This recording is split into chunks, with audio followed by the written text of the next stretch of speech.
Okay, here's the 427 slow crank.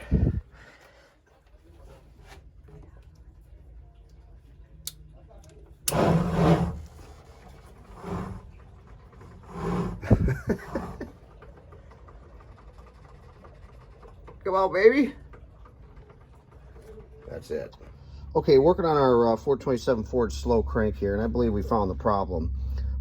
We sold them a new starter, but the problem is when it got put on, this terminal was not paid attention to. What I mean by that is this terminal goes into the field case here. Now, you can see this little brass bar that goes into the field assembly. That's broke. Well, maybe, if I can show it to you right. See? Well, that's not connected, barely just hanging on. Well, that's why it'll check fine off the bench, but it won't check on the engine when you need the current draw.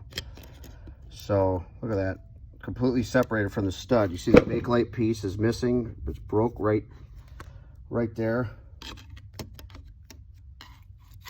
Okay, what happens is if you don't use a backup wrench on this, when they go to tighten the starter up, that stud will turn. And when that stud turns, it breaks. And if you turn it hard enough, like this happened, you'll break the field coils and you'll break that bakelite insulation piece and create the issue. So if there's any place in the world that's got shit for this, it's this place. So I happen to have a core starter here, and then I robbed the field case off. This one's got a broken drive pin.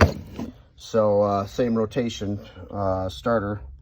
So because you can tell the fields are which way they go by the way this is wound. So I've got a core good field case here that we're going to put on this starter, and we're going to make this baby crank.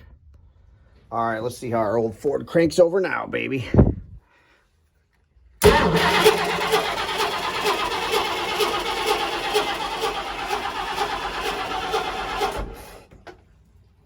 Perfect.